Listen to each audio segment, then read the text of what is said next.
nuevamente volver a encontrarnos en una actividad muy especial en el día de hoy. Pero antes quisiera recordar que hoy es el aniversario, el 29 aniversario del brutal atentado a la Embajada de Israel en Argentina. Nosotros seguimos exigiendo memoria, verdad y justicia como corresponde y queremos rendir un homenaje a todos aquellos que perecieron en ese cruel y brutal atentado. Dicho esto, voy a presentarles a nuestro orador en el día de hoy. Se trata de David Rosenthal, que nos va a hablar desde Colombia. David Rosenthal es politólogo, analista, columnista en diversos medios como el diario Aurora, la revista Aurora de Israel, que todos conocemos.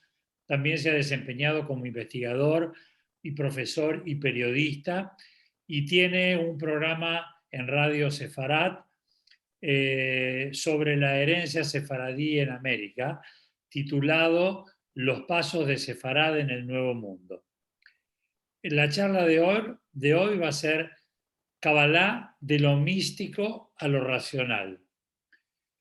A posteriori y sin necesidad de estar presente en el Zoom ni mucho menos, ustedes han recibido que a partir de las 21 horas del día de hoy hasta el domingo a las 24 horas vamos a poner en el aire, ustedes podrán ver en el horario que quieran ininterrumpidamente, una obra teatral que se proyectó en la televisión argentina a pocos días de ocurrido el atentado en 1992. Se trata de la obra de teatro Por algo será, del autor Jacobo Laxner y los actores Jorge Marrales, Silvia Aleman, Cecilia Dopaso, Graciela Dufo, Pablo Novak, Boris Rubaja y Leonardo Sbaraglia. Realmente pinta la sociedad argentina por completo en esa época y está muy bien hecha y vale la pena verla. Los invito a que ustedes la vean.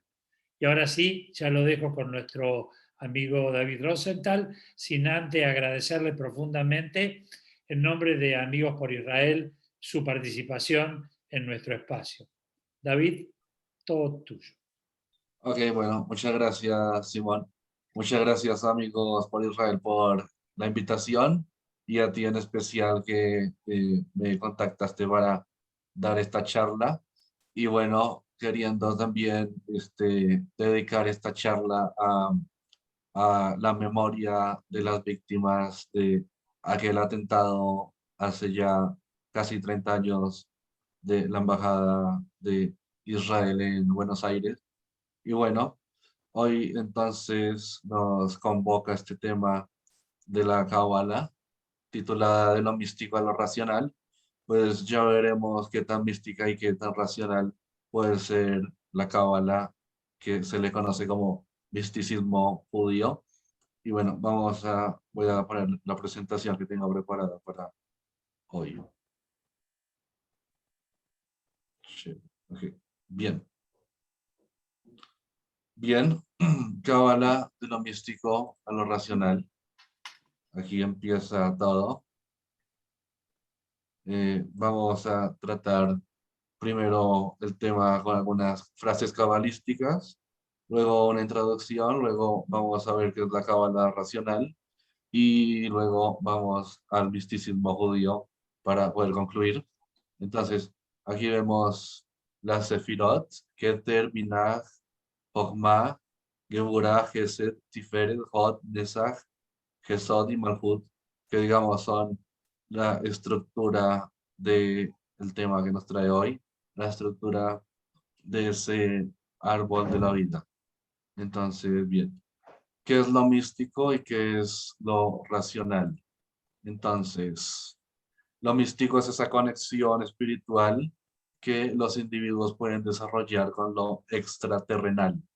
Entonces, se le considera místico a cualquier cosa que sea extraterrenal, sobrenatural, que digamos se sale del ámbito que podemos ver, entonces, o que podemos tocar, es ya eso que va más allá. Lo místico viene del griego mío, y que significa cerrar los ojos, y de miomai, que quiere decir iniciado. Entonces, una persona mística es una persona iniciada en algún sentido. Por ejemplo, los masones hablan del término iniciado cuando una persona, digamos, ingresa a este grupo.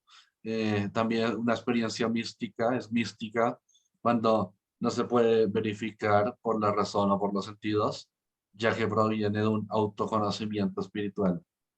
Y lo racional es eso, es esa corriente filosófica que surge en el siglo XVIII, XVII, pero que venía de todo ese conocimiento platónico, pitagórico también, de toda la Grecia antigua.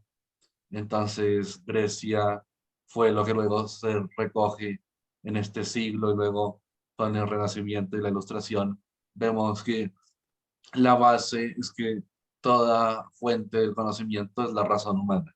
Entonces, el racionalismo cree que existe un conocimiento innato y que podemos llegar a la verdad solo por medio de nuestra propia razón, antes de incluso el sentimiento o sea, de una experiencia de los sentidos, de una experiencia sensorial.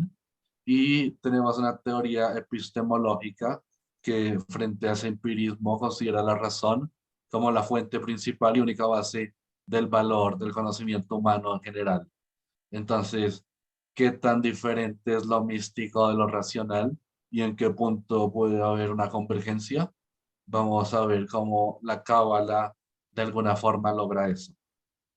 Acá tenemos esta frase que seleccioné de Moshe Ben Shem Tov de León, a quien se le atribuye el Zohar, a pesar que también se dice que lo escribió anteriormente eh, otro rabino que ustedes bien conocerán, pero el rabino de León es de quien tenemos como la más reciente versión del Zohar. Entonces dice, la Torá es una bella amada que se esconde en las estancias de su palacio. Tiene un amante secreto, el sabio de corazón, que por amor a ella, día y noche ronda la casa. Ella lo sabe y, durante un instante fugaz, se asoma y le muestra su sonrisa para esconderse de nuevo. De todos los presentes, solo él la ve, y todo él, su corazón y su alma, se vuelve hacia ella, porque sabe que durante ese mismo instante ella también ha ardido de amor por él, y solo entonces se le vuelve claro el verdadero sentido de la Torá. Por eso hay que estar atentos a la Torá para convertirse en su amado. Entonces, en esta clase de prosa, en esta clase de poema, vemos lo que es la Torah y lo que es la Cábala, lo que es la Torah y lo que es el Zohar. Son amantes, hay un amor. Entonces, todo esto lo podemos interpretar como esa conexión que hay entre la Torah y el Zohar. En un principio es una relación muy, muy cercana, ¿no? Entonces, ¿cuál es el verdadero sentido de la Torah? Quizá el verdadero sentido de la Torá solo lo podamos descubrir por medio de la Cábala, de lo místico. Además, la Torá es un libro sagrado, y como Borges, cuando dio su conferencia sobre la Cábala, empezó diciendo que es un libro sagrado. Y pues un libro sagrado es diferente a lo que sería un libro de historia, porque se podría ver a la Torá como un libro de historia, pero no lo es. La Torá tiene unos componentes sagrados, unos componentes espirituales muy importantes. Así como los salmos parecerían poesía, no lo son, son parte de la literatura sagrada, ya que su peso, su relación es con Dios. A ver, aquí nos vamos a ver qué es la Cábala. lo resumí con esta frase: la Cábala es una tradición que indaga en los universos humano y divino tratando de acercarlos. Entonces, digamos que la Cábala es la relación que hay entre el yo, el ser humano, el mismo que todos somos, ese yo que todos somos, en relación con lo divino. Y dentro de ese puente está lo racional, pues por medio del pensamiento, del lenguaje, de la matemática y de las demás ciencias, es que podemos llegar a comprender qué es lo místico y también qué es el yo.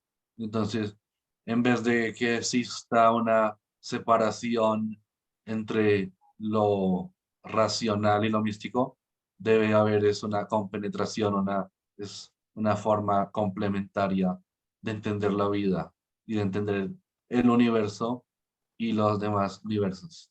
Acá vamos a ver las frases cabalísticas para entender un poco lo que nos querían decir los sabios cuando analizaron el tema. Una mitzvah, revelar los secretos de la Torá. Esto dice Isaac Luria, muy importante cabalista, de Safed. El mundo en su totalidad es un libro que Dios escribió. La Torá es solo su comentario. Entonces, ¿cuál es el mundo que Dios escribió? ¿Cuál es la misma de revelar los secretos de la Torá?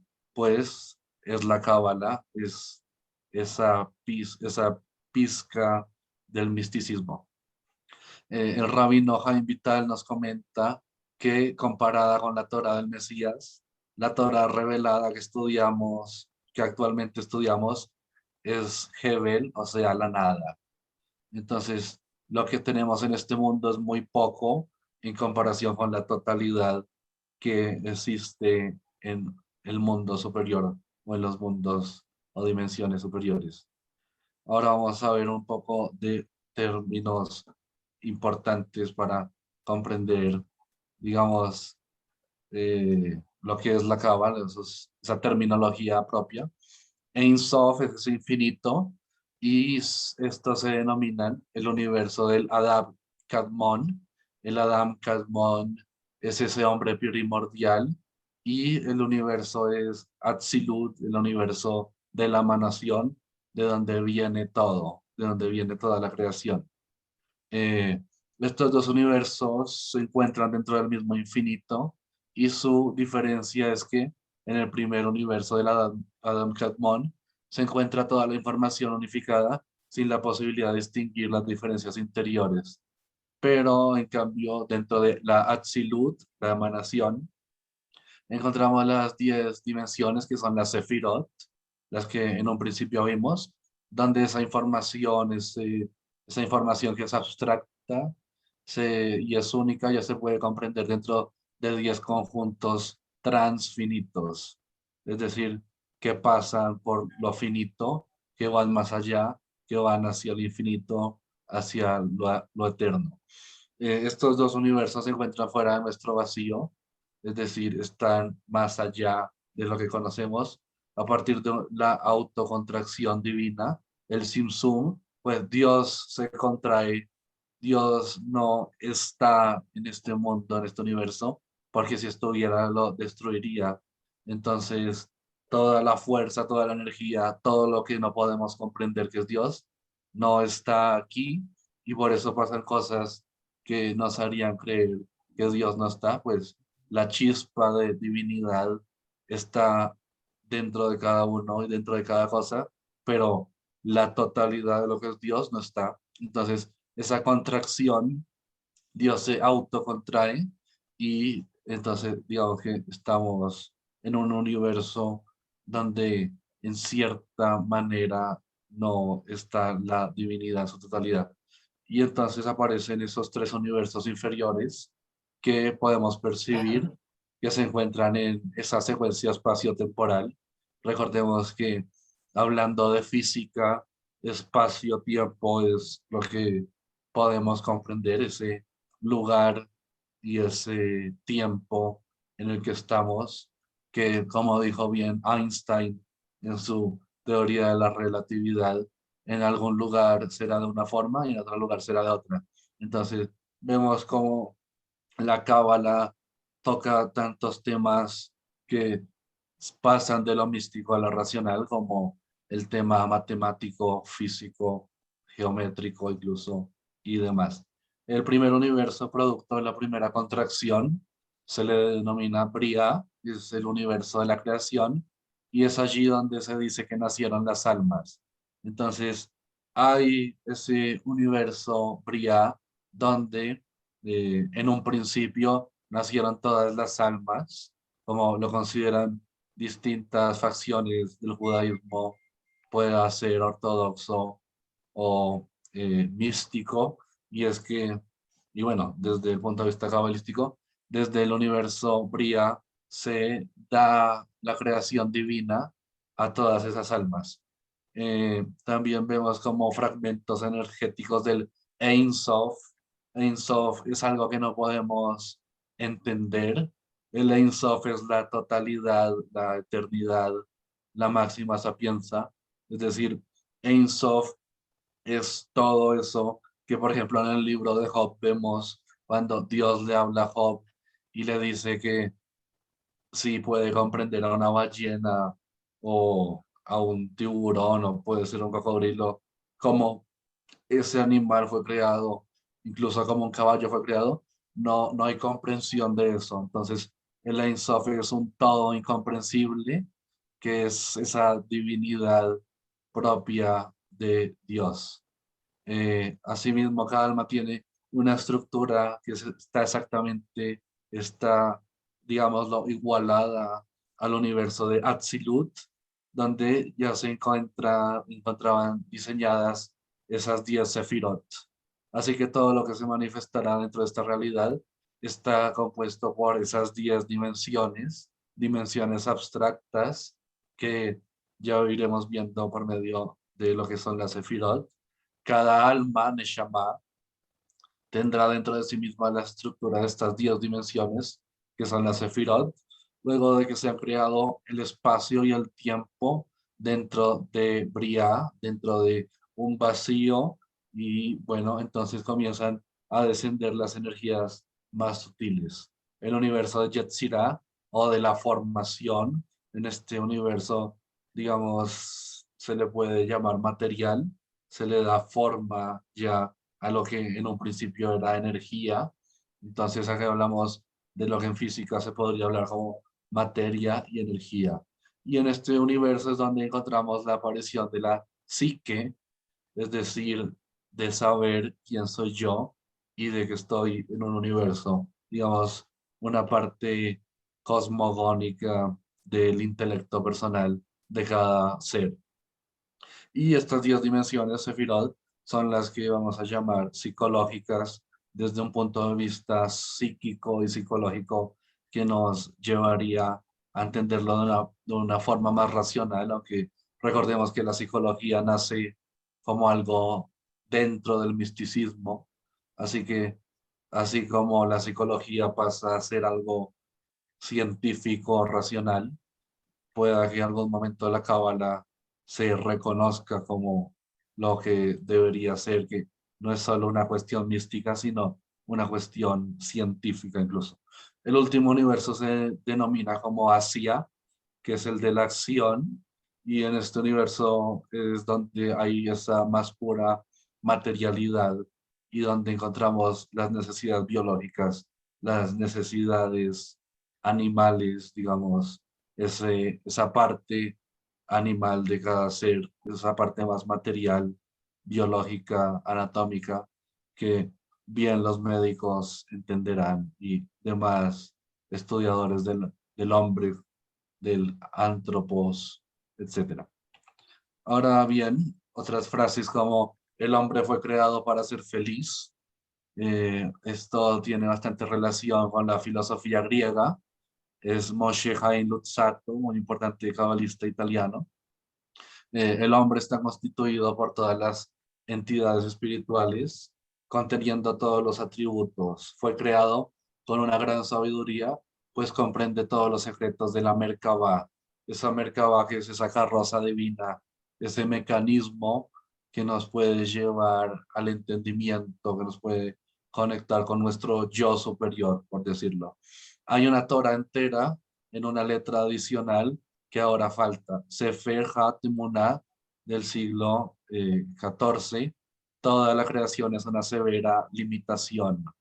Entonces vemos como, digámoslo, este universo en, en el que vivimos, esta creación que conocemos es limitada. Estamos, digámoslo, viviendo bajo la limitación cuando también existe esa eternidad, esa superioridad. Otras frases, lo más importante nunca está escrito. Rabbi David Ibn Simra. Entonces vemos que lo que está escrito solo es una parte de lo que en realidad es. Lo demás hay que buscarlo por otros medios. Lo demás está oculto como la divinidad, no escondido, sino oculto.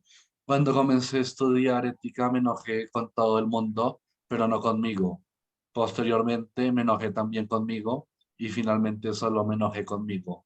Rabbi Israel Salanter, importante analista. Así que esta frase nos dice que somos nosotros quienes debemos también como encargarnos de cada uno de nosotros. Nunca desesperarse, nunca caerse. Nachman de Braslav o Breslev, importante místico, hasídico de lo que hoy sería Ucrania, Rusia. Entonces vemos como todo el movimiento de Breslev está enfocado en eso de mantener una vida, digámoslo, tranquila, llena de felicidad, lo que más se pueda. Y dice Mario Sabán, que Dios me perdone por el nivel de revelación de la Merkabah, pues todo lo que tenga que ver con ese nivel de revelación de la Merkabah en sentidos cabalísticos es algo bastante pesado. No, no lo podría, digamos, sostener cualquier persona. Las Sefirot son los puntos en los que se debe descansar. Aryeh Kaplan, importante cabalista actual, pues las Sefirot, esas 10 Sefirot, son lo que debemos comprender y debemos también aprender a manejarlas para poder llegar a tener una mejor relación con nosotros mismos y con ese universo en el cual está esa divinidad y donde en algún punto está Dios. Llegar al día en que los tres universos espaciotemporales de Asia, Yetzirah y Briah sean unificados en Atzilut, Mario Sabal. Para evadirse el problema real de la Merkabah, los cabalistas trabajaron la interioridad del ser humano, de modo que provocaron simbólicamente la psicoanalización de la Cábala, muchos siglos antes del nacimiento de la psicología moderna. Entonces vemos como la Cábala y los cabalistas, por medio de ese conocimiento propio del misticismo judío, también racional, descubren la psicología antes que se descubriera la psicología moderna que conocemos hoy. El hombre es el último compuesto que comprende a todas las dimensiones. Abraham Bulafia. Somos el último compuesto de toda esa creación. Si usted está buscando el camino, usted ya está en el camino. Shalom Sharabi. El alma divina de la persona tiene acceso a cierta información que no le es transmitida por el pensamiento. Entonces, ahí empieza lo divino, lo místico, lo espiritual, que llega más allá de donde puede llegar el pensamiento. Así que las personas que saben de esto, que han tenido experiencias místicas o que no se pueden descifrar por medio de la razón, entienden cómo de la razón se pasa al misticismo, a lo extraterrenal, a lo sobrenatural. Existían secretos de tan alto nivel en la cábala medieval que es posible que solo conocemos la punta del iceberg. Los cabalistas controlaban un material de un nivel de Sot muy elevado, más alto del que podemos imaginar. Moshe y Udel. Un nivel casi que mágico es a lo que se refiere esto, un nivel mágico. De hecho, las respuestas ocultan la esencia de las cosas. Otra vez Nachman de Braslav.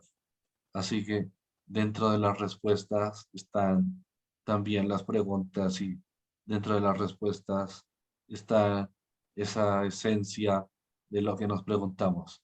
La meta no es ponerse ante ninguna forma finita, aunque sea del máximo orden. Abraham Abulafia. El Tikkun Olam comienza con la Teshuvah de un solo hombre.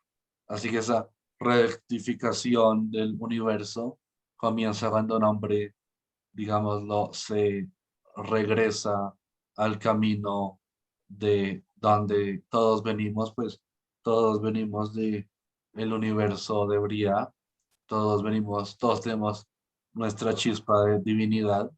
Siempre se puede ascender en el conocimiento porque a cada nivel que llegamos somos imperfectos frente a Dios, aunque buscamos la perfección.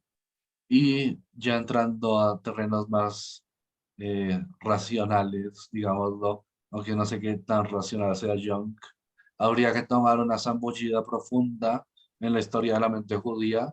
Esto nos llevaría más allá de la ortodoxia judía en los funcionamientos subterráneos del hasidismo y luego en las complejidades permanece sin explorar psicológicamente. ¿Dónde está esa limitación psicológica? ¿Qué relación tiene con esa historia de la razón y el misticismo judío? Creo que Jung intentó reivindicar un poco a lo místico con lo racional por medio de la cábala. Bien, vamos a la introducción. Traje esto como para entender un poco lo que sería cada sefirot. Por ejemplo, Marx se sitúa en Malhut, que es la materia, pero además de Marx hay muchas gentes que también se sitúan acá, pero bueno, digamos que Marx con todo su pensamiento del materialismo histórico se sitúa acá en la materia. Freud se sitúa en Yesod, que es la pulsión sexual. Adler se ubica en Geburah, pues digámoslo, su teoría está enfocada al poder.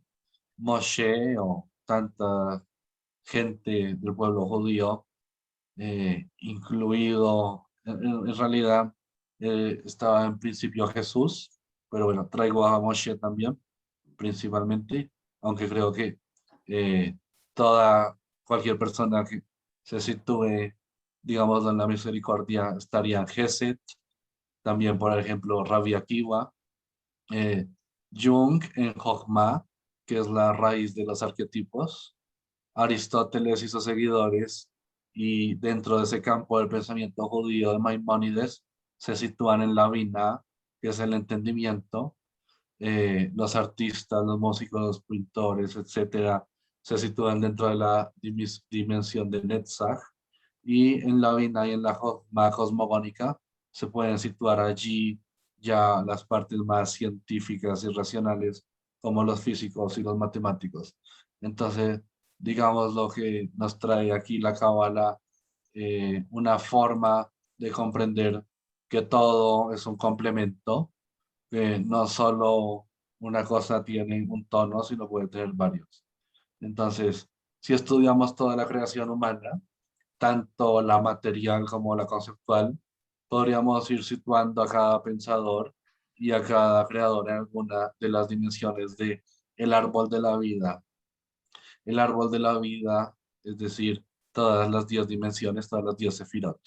He ahí el problema central de la humanidad, porque hasta que no reconozcamos los condicionamientos básicos desde las dimensiones donde operamos, no vamos a comprender la realidad en sus interconexiones reales y seguiremos creando dogmas.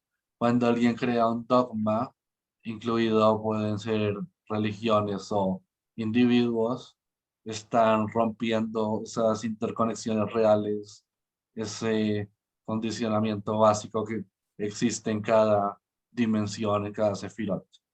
Eh, el destino del libre pensamiento que propone el misticismo judío a través del Da'at, ese universo del conocimiento, no crea un movimiento de masas, sino lo que crea son seres libres dentro de esa relación directa con el principio creador, el Ein Sof.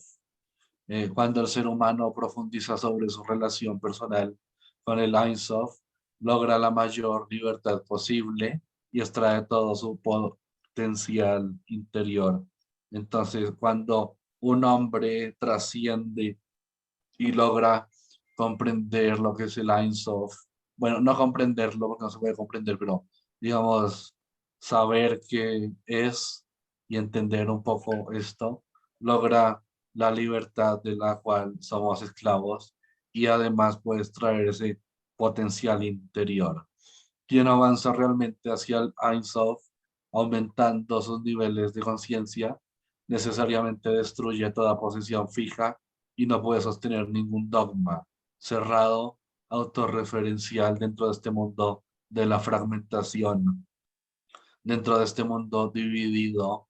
Quien logra comprender un poco sobre lo que es el Ein Sof y esos niveles de conciencia, ya llega a una trascendencia. eh, a partir del universo de la Bria, de la creación, donde dijimos se crearon las almas, se produce una concatenación de energías cada vez más reducidas en su magnitud, y esto provoca que la magnitud espacio-temporal que nosotros conocemos ca- cambia al modificarse el espacio-tiempo en donde estas energías se mueven. En realidad no existimos dentro de un orden fijo, espacio-tiempo, sino que cada nivel de energía en cada dimensión provoca un tipo diferente de orden espacio-temporal.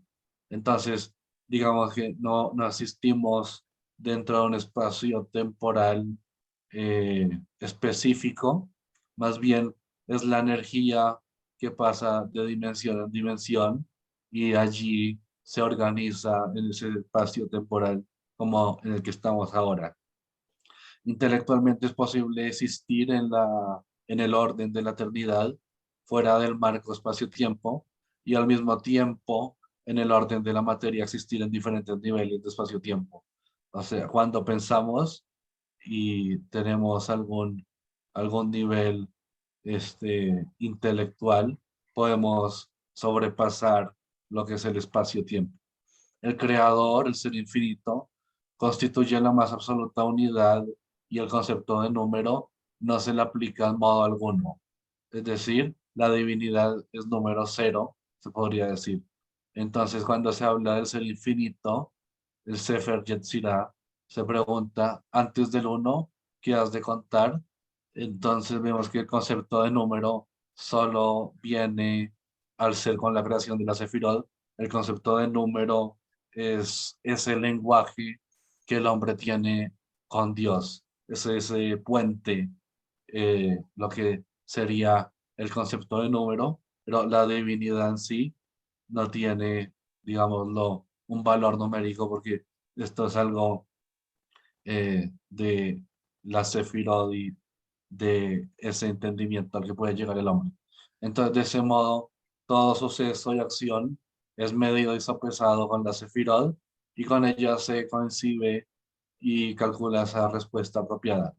Así, usando la analogía de un computador, las Sefirot funcionarán como la unidad procesadora en el dominio divino.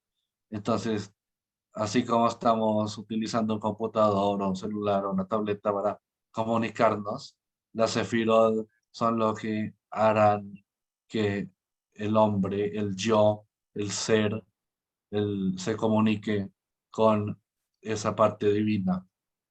La Sefira comparte raíz con Sipur, que significa comunicación y narrativa.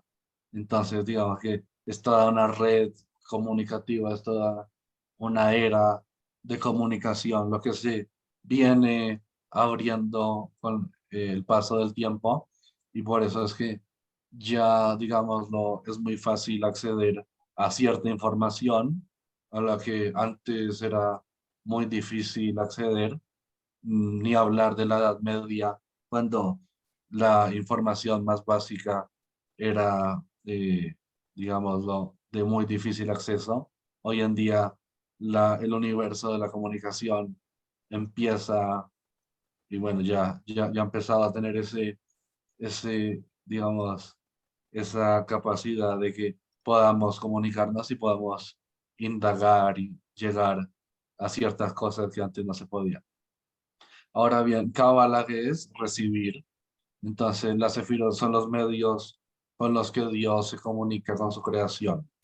Son también los medios a través de los que el hombre se comunica con Dios, por medio de todos los atributos divinos, abstractos, pero a la vez que se pueden organizar de alguna forma, es que nos podemos comunicar con Dios. Si no fuera por la Sefirot, Dios, el ser infinito, sería absolutamente incognoscible e inalcanzable. Es decir, estaríamos más lejos de su divinidad. Solo a través de la Sefirot puede él ser aproximado, ser de alguna forma intentar comprender un poco lo que no se puede comprender. Por supuesto, y tal como todos los cabalistas advierten, no se debe en modo alguno adorar u orar a la Sefirot. Claro está que no se puede ir hacia la idolatría, como dice Borges, que cuando hay una historia cabalística que dice que unos rabinos crean un golem y el golem mismo le pide a los rabinos que lo maten porque teme a que se convierta él en una figura divina y los lleve a la idolatría.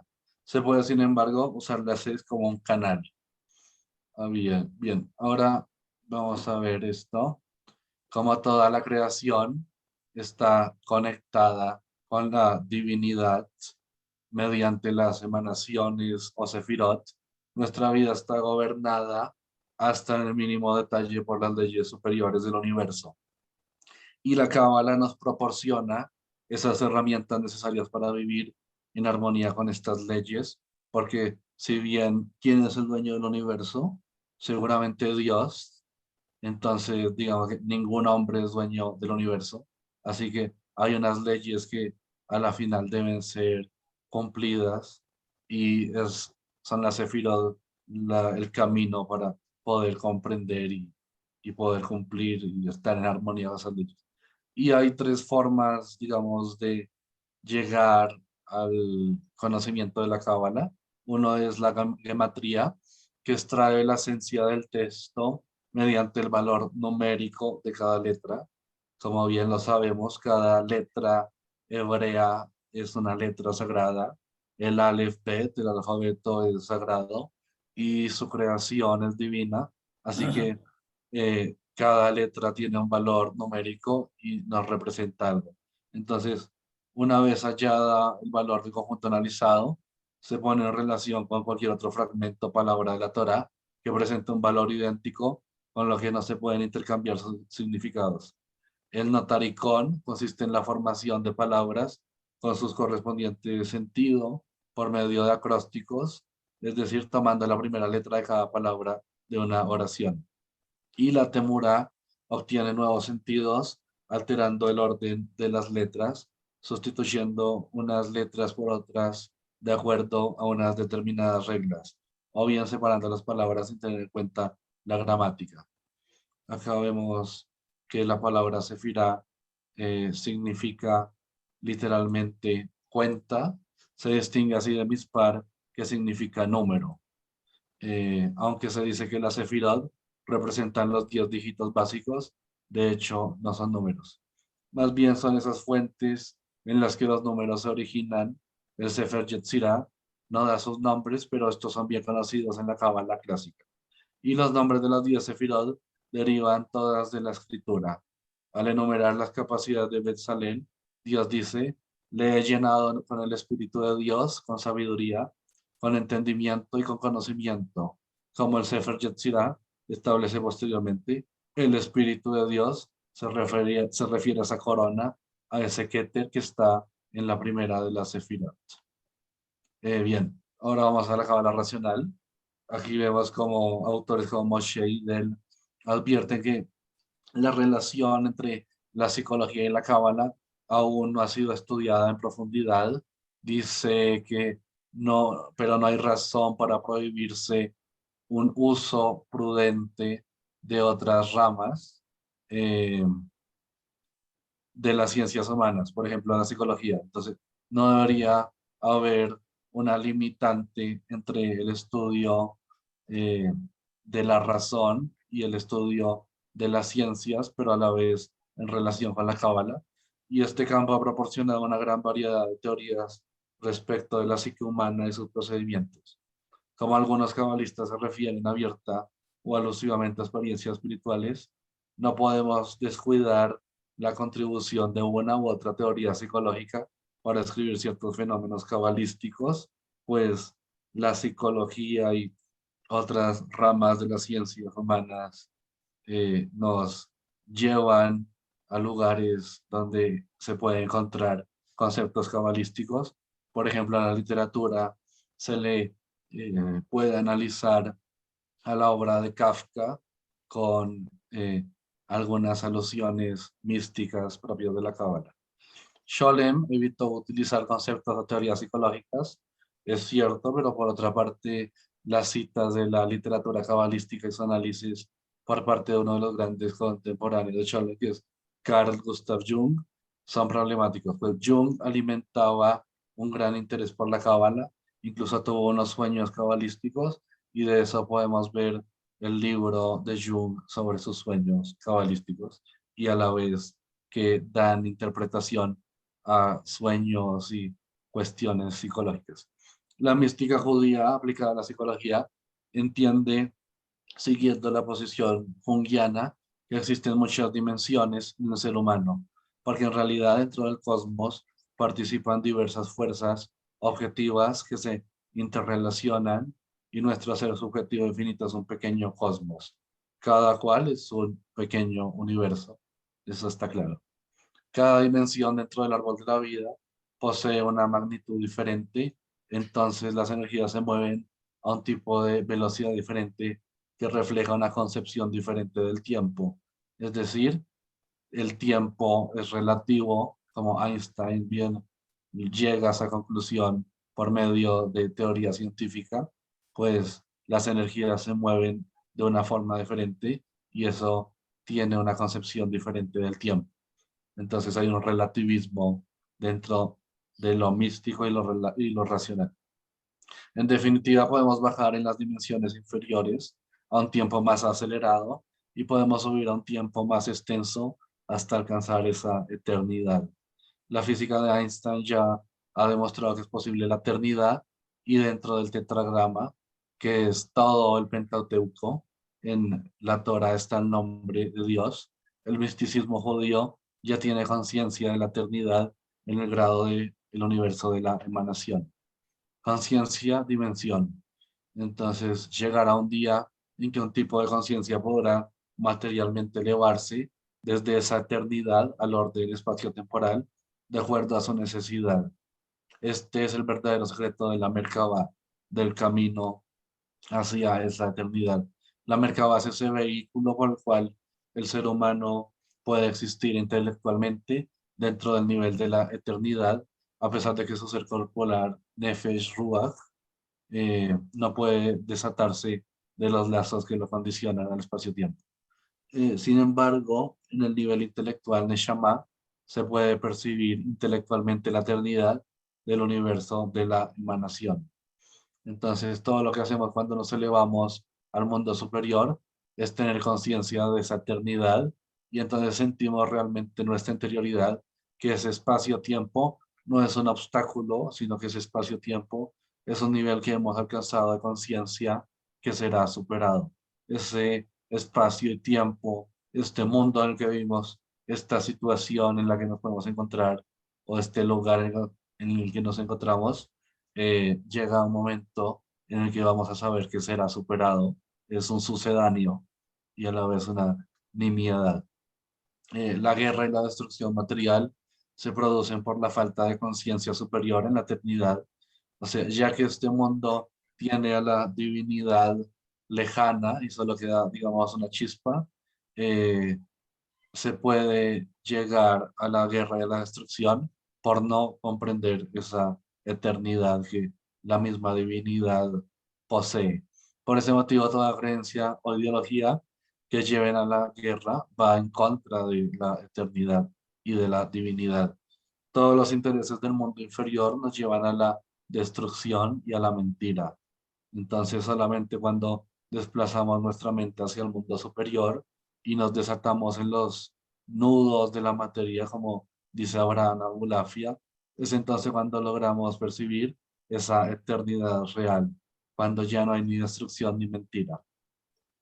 Eh, Mientras desarrollemos nuestra existencia como conciencia Bet de ese mundo inferior, nunca alcanzaremos la paz, porque la paz se fundamenta en la tranquilidad que nos entrega la conciencia Aleph, de sabernos partes o fragmentos de lo que es el todo, el Ein Sof.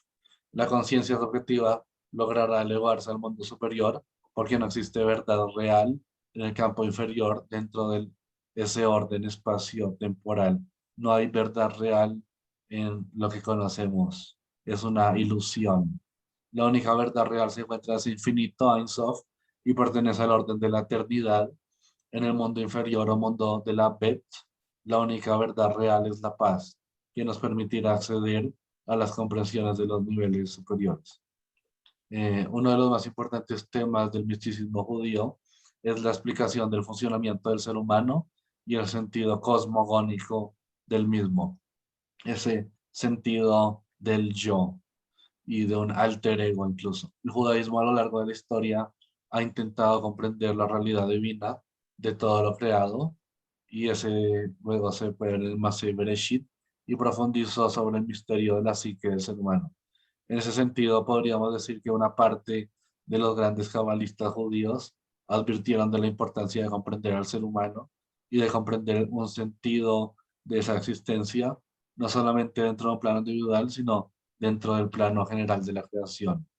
Entonces, Jung alimentaba un gran interés por la cábala, incluso tuvo unos sueños cabalísticos, pero este interés, incluso esa identificación con concepciones cabalísticas, no puede hacer olvidar su verdadera comprensión de las fuentes y su enfoque reduccionista a los textos. Acá traigo a colección un fragmento de El Golem, el poema que Jorge Luis Borges hace luego de adentrarse en los temas de la Cábala. Dice, sediento de saber lo que Dios sabe, Judá León se dio a permutaciones de letras y a complejas variaciones, y al fin pronunció el nombre que es la clave, la puerta, el eco, el huésped y el palacio. Sobre un muñeco que con torpes manos labró para enseñarle los arcanos de las letras, del tiempo y del espacio. Así que vemos acá letra, tiempo y espacio y la importancia que tiene esto en el camino cabalístico y en el universo en general. Y ahora el misticismo judío, que vemos el árbol de la vida, eh, para que sirve para resolver algunos problemas psicológicos, de hecho, de difícil resolución, o que no pudieron ser satisfactoriamente analizados por falta de elementos simbólicos suficientes. Vemos como libros propios de la Cábala tratan mucho antes que la psicología este tipo de problemas. También el símbolo del árbol de la vida es muy útil para comprender tanto el funcionamiento del sistema universal y cómo las diversas escuelas del pensamiento se han acercado a la realidad de ese yo. Entonces, dentro del punto de vista antroposófico, antropomórfico, vemos cómo se analiza el yo y cómo la cábala ya venía haciéndolo hace mucho antes. Puedo afirmar sin lugar a equivocarme que el árbol de la vida es una de las representaciones más profundas del ser humano y de esa dinámica existencial. Eh, Como David, este sí, te sí, interrumpo un segundo. vale, Vayamos redondeando porque estamos excedidos en tiempo, ¿sí? ok, perfecto. Vamos a ir culminando entonces. Vemos entonces aquí que el DAD, esa comprensión o conocimiento que se percibe en el conocimiento dentro de cada nivel dimensional, percibe la realidad desde esa perspectiva. Y el misticismo judío nos lleva a esos límites conceptuales que nos reducen al yo dentro de los límites anticipatorios, lo que tiene en relación a la persona y esa conexión de esa persona que tiene sus propios límites, de una persona limitada, un yo limitado, con el universo. Y acá tenemos los universos como el Massive Sheet, que tiene ese contexto subjetivo a través del análisis del árbol de la vida, del universo de la Yetzirah, y a la vez el Aleph, que es eterno, y el Aleph es ese mundo eterno, y la Ved es este mundo limitado. Entonces, la psicología tiene ese objeto en la ciencia que tiene que ver con esa flexibilidad del objeto de estudio y que por lo tanto en este intento científico de conceptualizar, en esta búsqueda del afán de rigurosidad, se termina estudiando esos campos de estudio. Entonces el Ein Sof, que es el infinito, el Adán Kadmon, el hombre primordial, y el Atzilum, que es el universo de la emanación, tienen el mismo infinito y además la posibilidad de distinguir las diferencias interiores dentro de la emanación. Encontramos ahí la Sefirot, donde esa transformación y esa información única ya se pueden comprender dentro de los 10 conjuntos transfinitos, que estos universos se encuentran fuera de nuestro vacío, de nuestro espacio temporal. Bueno, ya vimos lo del Simsum, que Dios, la divinidad, se contrae al universo de la creación, donde nacen las almas, como esos fragmentos energéticos del Ein Sof, y cada alma tiene una estructura que es ese Atzilut, una estructura de un mundo ideal, donde ya se encontraban diseñadas esas 10 Sefirot, así que todo se manifiesta dentro de esta realidad, donde se comprenden las 10 dimensiones, así que cada alma, cada Neshama, tendrá dentro de sí misma la estructura de las 10 Sefirot. Eh, Luego de que se crea el espacio y el tiempo dentro de la Bria, del universo de la Bria, comienzan a trascender y a descender las energías más sutiles del universo de la Yetzirah, la formación, y en este universo es donde encontramos la aparición de la psique y estas 10 dimensiones, como se puede entender como psicológicas, y Asia, que es el universo de la acción, el universo final, donde esa Sefirot baja ya a un punto de vista más biológico. La Sefirah, eh, que el término hebreo designa la emanación divina que forma la base de la creación, y Sefer, que tiene esa misma raíz, eh, salvo que la primera es masculina y la última es femenina. Los tres libros se dice que son texto, número y comunicación, parecido a lo que Borges pone en su poema. Entonces tenemos que Sefer significa libro, Sefar deriva de cifra y comunicación es Sipur. Eh, ok, vamos, si consideramos la conciencia como un espectro, cabe esperar que distintos investigadores, en particular los comúnmente denominados orientales y occidentales, debido a la diversidad de instrumentos lingüísticos, metodológicos y lógicos utilizados por los mismos, conecten con distintas bandas o niveles de vibración del espectro de la conciencia, al igual que los primeros científicos estudiaron la radiación, conectaron con distintas bandas de la gama electromagnética. Esto lo dice Ken Wilber en bandas a niveles de vibración.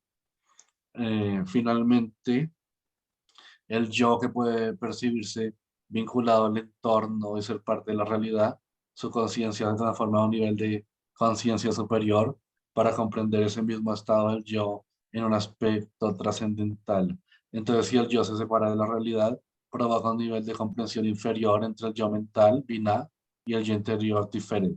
Pero si el yo puede integrar dentro de sí la percepción de su subjetividad interior, Tiferet, y de su no subjetividad, Jochma, alcanza una comprensión del yo que es en un grado superior. Bueno, el árbol de la vida es ese todo integrado. eh, la psique es ese campo cosmogónico que no se debe confundir con esas fantasías teológicas dogmáticas y que nos lleva a esa trascendencia que propone un paradigma de interconexión.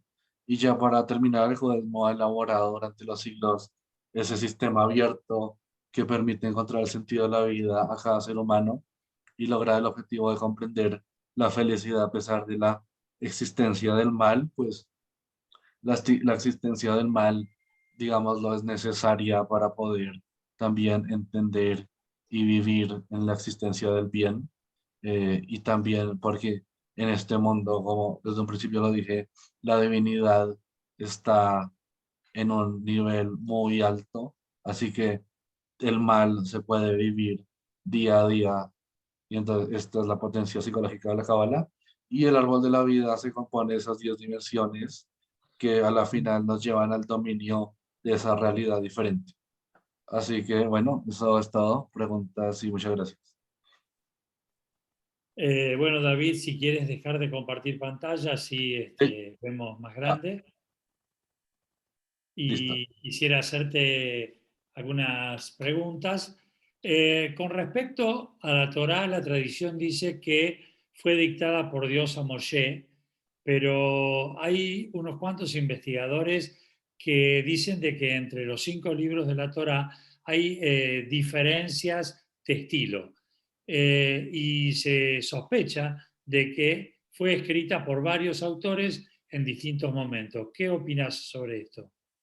Ok, bueno, yo pienso que a Moisés se le dicta una serie de conocimiento incluso Moshe tiene unas visiones, digámoslo, futurísticas. Dice algún Midrash que Moshe, cuando Dios le da todo este conocimiento y lo pone a escribir todo esto que conocemos como Torah, Moshe no sabe cómo a dónde va a terminar esto, no sabe qué perduración, no sabe cuánta viabilidad o qué futuro va a tener esto. Y entonces tiene una visión en donde ve a Rabbi Akiva enseñando a sus 25.000 alumnos todo esto que es la Torah. Así que si bien los arqueólogos y los investigadores han encontrado esas diferencias, digamos, de estilo y entre libros, no es raro, ya que a medida que ha pasado el tiempo se han ido creando versiones diferentes y todo, pero eso no significa que no haya sido Dios quien le dicta a Moshe la Torá, sino que más bien han encontrado también diferentes ediciones, digámoslo, de la primera Torá que Moshe hizo. Dime, ¿los sabios que estudiaron la Kabbalah tenían algún tipo de inspiración divina? En qué época fue que comenzaron a estudiar esos sabios la Kabbalah? Ok, bueno, tenemos que hay quienes dicen que Abraham fue el primer cabalista, que Abraham fue revelado por Dios y escribió, por ejemplo, el Zohar. Otros hablan de el rabino tan importante que estuvo 12 años ocultándose y vivía de comer algarrobas, y él fue quien escribe el Zohar. Pero tenemos como lo más reciente es que quien escribe el Zohar es el Rabino de León, que todo el auge cabalístico se da en la Edad Media entre España, Francia e Italia, y luego se reparte por toda Europa. Pero pues dentro de la esencia pura de la cábala, Abraham fue el primer cabalista, y claro que todos tenían una relación muy mística, unas situaciones, como lo decías tú, eh, sobrenaturales con Dios y con la cábala. Incluso hay muchos cuentos que dicen todo tipo de cosas que nos parecerían extrañas, como que unos rabinos, por medio de sus conocimientos cabalísticos, preparaban unos corderos de leche para comérselos antes del Shabbat o para Shabbat. Ajá. Una pregunta más. En la Torá supuestamente está escrito todo lo que pasó y lo que pasará. ¿Ese es lo que busca la Kabbalah estudiar? Esa parte, digamos, eh, que no está a los ojos de todo el mundo. Sí, es esa parte que no está a los ojos de todo el mundo, pero también que se logra medio la interpretación de la Torá, y más que es el análisis, la interpretación y el estudio de lo que pasó, lo que pasará, es el análisis, la interpretación y el estudio de todo lo que es el universo, de todo lo que somos, es decir, va más allá de lo que pasó y lo que pasará, porque también va hacia lo que pasa en este momento, que a la vez es relativo. Durante la charla vos hablaste sobre el tema de las almas, ¿no?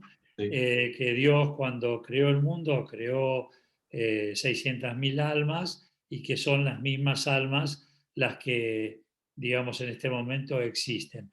¿Qué piensa el judaísmo sobre la reencarnación de almas y, digamos, la reencarnación de generación en generación? ok. Cuando hablamos de que Dios crea las almas de ese universo de Bría, hablamos de que Dios crea todas las almas. No, no tenemos, digamos, no, un número tan exacto, 600.000, pues son todas las almas. Y a la vez esas almas se van dividiendo porque, digamos que las almas tienen un proceso en el cual regresan a ese universo y vuelven a este.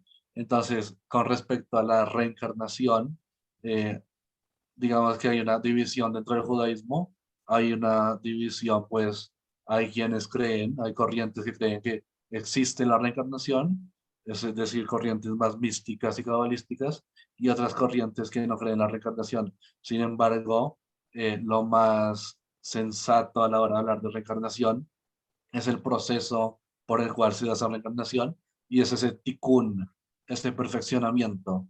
Entonces, el alma de una persona, cuando es purificada, rectificada, sube y se queda en el universo espiritual elevado, y cuando necesita perfeccionar algo, digamos, una deuda que deja en este mundo de cualquier tipo, porque hay muchas historias cabalísticas, y también eh, puede ser de cualquier forma, que digamos no vamos a tratar ahora, pero esas almas tienen una parte, nuestras almas tienen una parte que no está rectificada, y vienen a este mundo a rectificarse, y la forma de saber en qué deben rectificarse es en eso que más les cuesta, ¿no? Digamos que el que roba le cuesta no robar, el que miente le cuesta no mentir, y así todos, cada alma tiene su sentido, su misión de rectificación en este mundo. David, vos sabés que el judaísmo tiene prohibido la donación de órganos. ¿Vos podés hacer una relación entre la no donación de órganos con la reencarnación?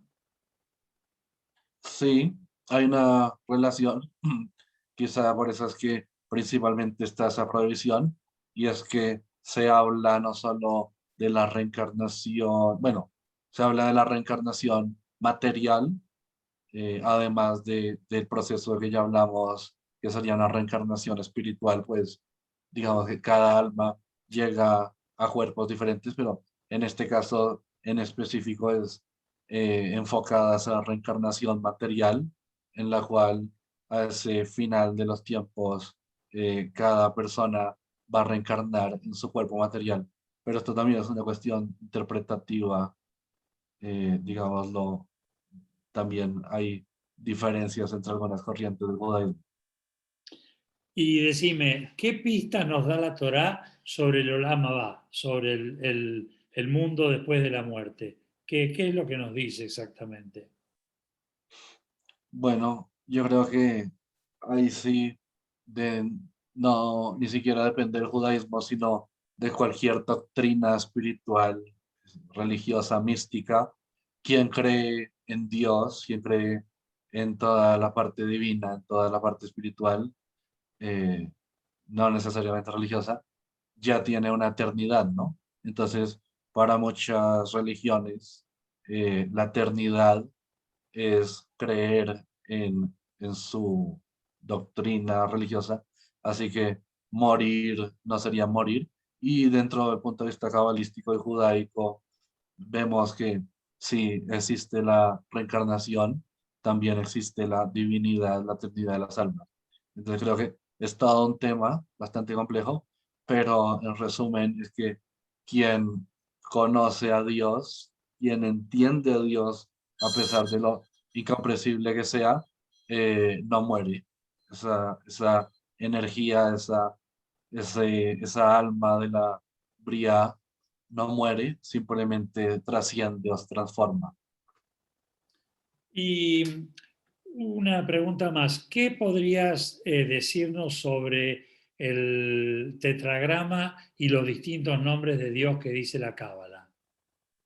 Ok, bueno, la Cábala no dice distintos nombres de Dios, sí, sí existe en el judaísmo, pero también en el Islam, unos nombres que tienen ciertas atribuciones divinas a Dios. Entonces, hay un número de nombres de Dios, pero eso tiene unas relaciones a una cualidad divina, un atributo divino de Dios. Entonces, el tetragrama, está en todas las letras de la Torá. Nadie lo sabe, en teoría o en principio, porque quien tenga el nombre de Dios tiene el poder de la creación. Recordemos que Dios creó al mundo por medio de la palabra, así que el que tenga el poder de invocar a Dios por medio de su nombre tiene un poder gigante. Entonces, de momento solo tenemos eh, una pizca de lo que en realidad es el nombre de Dios, que obviamente es un nombre divino y poderoso. Y por última, la última pregunta, David, es, hay un concepto que dicen que quien estudia Kabbalah un poco se puede volver un poquito loco por todo Ajá. lo que, por todo lo que oculta. Decinos claramente para esclarecerle a todo nuestro público quiénes pueden estudiar Kabbalah, que está al alcance de todos, hay que tener algún tipo de preparación previa, qué precauciones hay que tener. Sí, bueno, los sabios dicen que quien debe estudiar Kabbalah o quien puede estudiar la Kabbalah es la persona, el varón, el hombre mayor de 40 años. Hay quienes interpretan esto como 40 años de estudio de Torah, pero bueno, 40 significa purificación, 40 significa mucho tiempo, entonces en teoría quien debe estudiar la Cábala es un hombre mayor que sea, digamos, religioso, estudioso de la Torah, que haya pasado por la Torah, que sepa la Torah casi de memoria, que entienda la Torah, que haya interpretado la Torah y que ahora va por la Cábala para comprender mejor eso.